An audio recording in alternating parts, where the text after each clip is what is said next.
Imaginen por un momento que podemos ver a través de los objetos sólidos. En 1895, un descubrimiento accidental hizo esto posible, y de repente se reveló un universo oculto dentro de nuestros propios cuerpos. Esta es la historia de ese rayo y del hombre que lo sacó a la luz. Así que hagamos un viaje en el tiempo.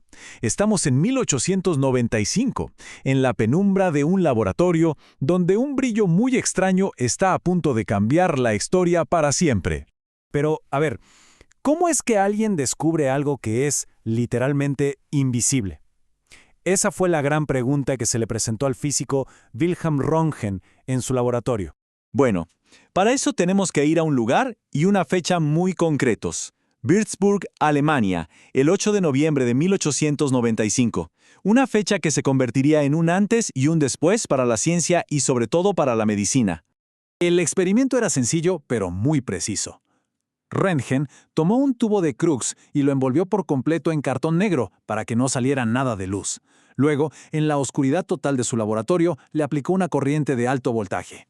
Y de repente, al otro lado de la habitación, una pantalla que estaba pintada con un químico fluorescente empezó a brillar. No tenía ningún sentido. El tubo estaba tapado. En ese momento, Röntgen se dio cuenta de que estaba viendo algo completamente nuevo, un tipo de rayo que podía atravesar objetos y que era invisible para el ojo humano.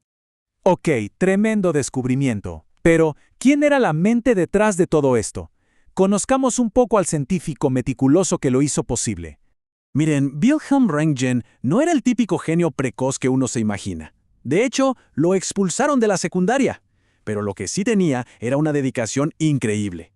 Consiguió su doctorado en física y se forjó una reputación como un experimentador muy reservado, pero sumamente cuidadoso.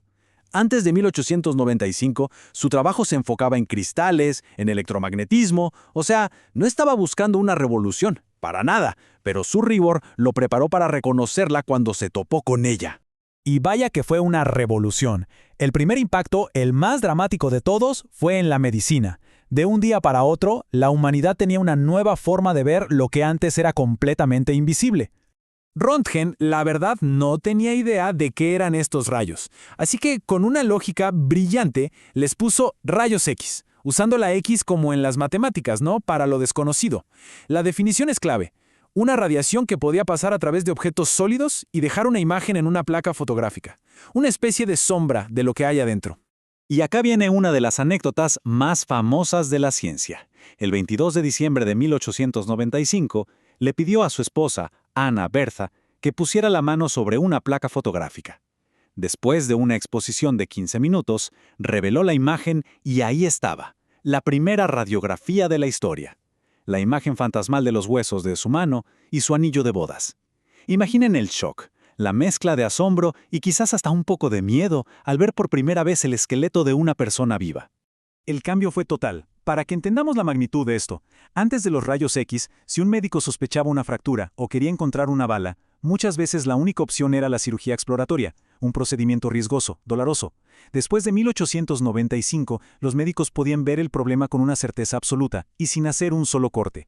La noticia corrió como pólvora por el mundo. La radiología había nacido. Pero como en muchas grandes historias, esta nueva y poderosa herramienta no tardó en mostrar un lado mucho más oscuro.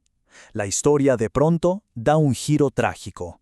Lo que nadie entendía en ese momento era que estos rayos que podían revelar también podían destruir. Llevaban un poder oculto y muy peligroso.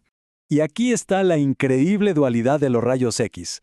Por un lado, casi de inmediato, en 1896, los médicos notaron que los rayos podían dañar la piel y pensaron, oye, si pueden dañar tejido sano, quizás pueden dañar tumores. Y así, casi de la nada, nació la radioterapia. Pero al mismo tiempo, los mismos investigadores empezaron a sufrir quemaduras terribles y con el tiempo cánceres causados por esa misma energía. Los pioneros, los primeros en experimentar, pagaron un precio altísimo. Hoy se les conoce como los mártires de la radiología. Sufrieron quemaduras severas, perdieron el cabello, necesitaron amputaciones y muchos murieron de cáncer.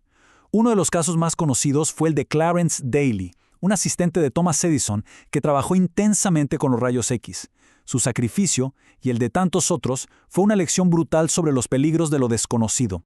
La muerte de gente como Clarence Talley fue un baldazo de agua fría, una llamada de atención para toda la comunidad científica.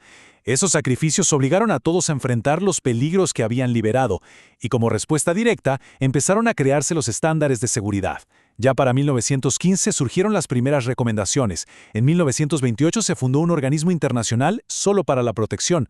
Hoy, todo uso de la radiación se rige por el principio ALARA, tan bajo como sea razonablemente alcanzable, un legado que tristemente se construyó sobre estas primeras y durísimas lecciones.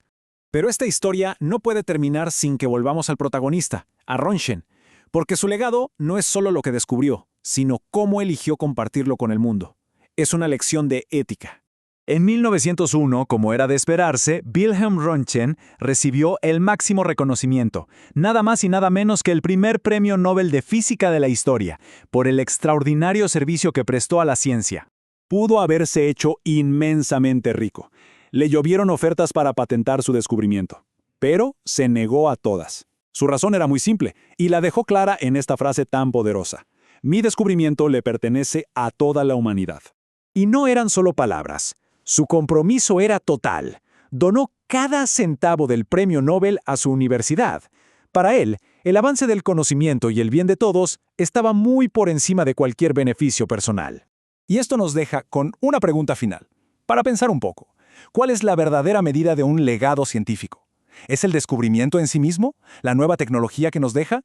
¿O es el carácter de la persona, la ética con la que comparte ese conocimiento con el resto del mundo?